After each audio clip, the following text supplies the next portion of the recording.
Good evening.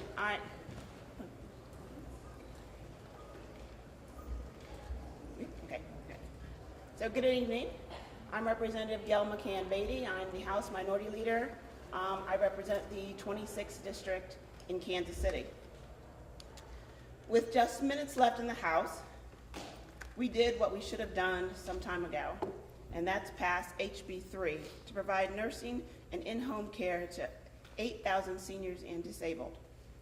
With complete control of the state government, Republicans proved unable to govern during the 2017 legislative session, likely setting the record for the fewest number of bills passed in a regular session in state history.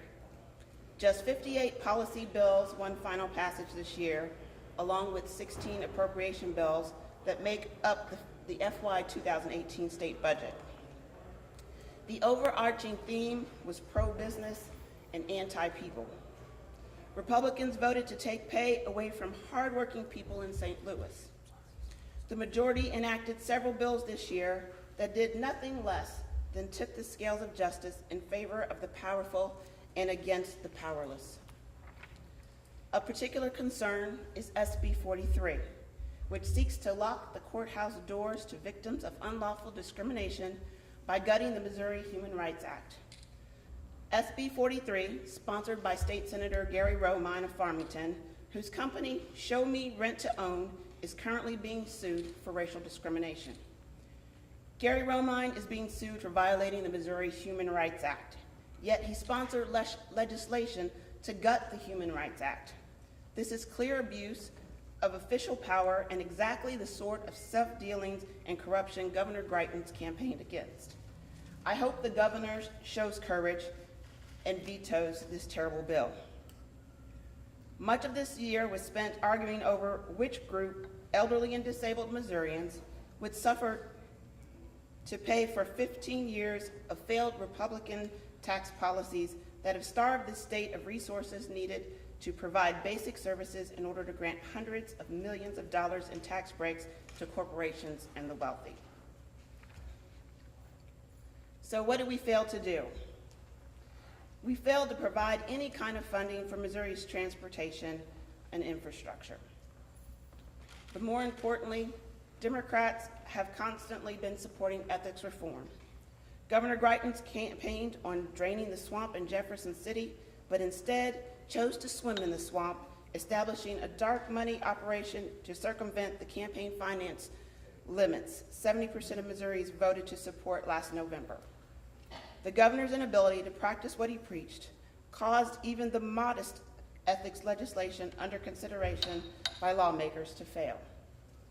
Finally, we failed to address numerous special interest tax credits which drain our resources. So with that, I will take questions. Common question at press conferences this year has been how well have Democrats been able to play defense with super minorities in both chambers? What's your answer to that question now? Well, it's been difficult to play defense, but the dysfunction of the Republican Party this year was a little bit of help. Tort reform was definitely one area where Democrats did not see the same success as they did on some other issues, especially with the two wins later today. They got through collateral source. They got through SB 43, which was touted as tort reform. They got through the Daubert Witness Standards bill. What are some ways that you can fight further pieces of tort reform in the future? I think one, we have to see what those other reforms will be. But I think the other thing is we have to let people know this is simply closing the courthouse steps to our citizens and making it more difficult, limiting their access.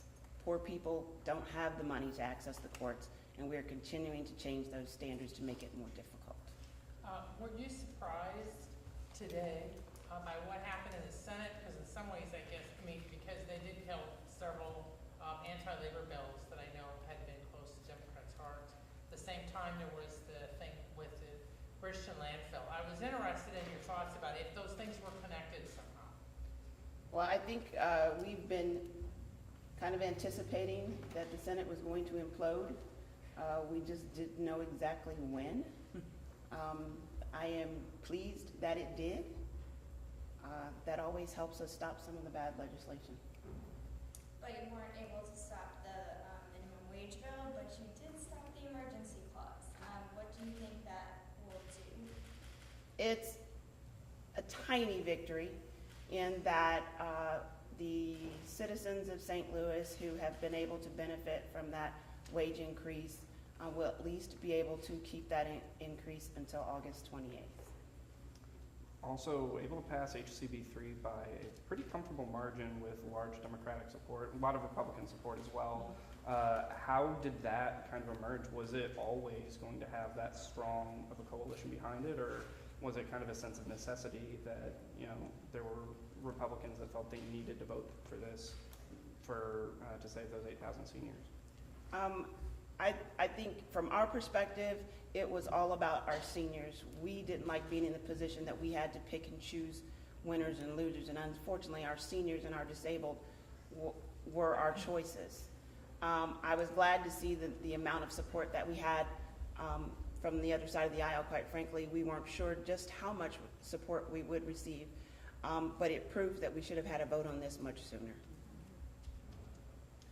Now, the speaker was talking about that Medicaid needs to be revamped, that this shows that, and that things are going to have to be done. He wasn't specific. Just kind of how do you see the situation, and do you foresee a fight next year over Medicaid funding? We're going to continue to see a fight over Medicaid funding year after year because we keep kicking it down the road. But what we haven't addressed is how do we increase our revenues, and what do we do to stop some of these special tax credits that are draining our resources. And then until we address those, we are constantly going to have issues with Medicaid. Leader Beatty, two-part question. One, Representative Lavender, very passionate today, as passionate as I've ever seen her, about the 8,000 Missourians. And in the end, they did vote. They voted several hours later. Your thoughts on Representative Lavender's comments? And two, somewhat unrelated, do you think the governor should call a special session? Are you asking him to call a special session on any particular issue you'd like to see? Let's start with your second question. First of all, I see no reason to call a special session. All that is going to do is to continue to drain our dollars. It's very expensive to bring the legislature back in, and anything that needs to get done at this point can be done when we come back in January. As for Representative Lavender, she has done a yeoman's work on this issue. It has been near and dear to her, and she has been absolutely determined that we were going to save those 8,000 seniors. And I absolutely understand her reaction. To not get the opportunity to talk on it I understand. I think we all felt some of that. To go off of that, what were your thoughts on the move by leadership to essentially prevent you all from speaking for the last couple hours? You know, it's unfortunate that they went to that, because basically each one of us represents 36,000 people, and you took all of their voices away, and that's unfortunate. The low number of bills that actually made it through, would you consider that kind of its own victory as far as what could have passed? Excuse me, I couldn't. With the lower number of bills that actually made it through, would you consider that like its own sort of victory? It is. We could have seen a lot more, and we could have seen a lot more that hurt working people.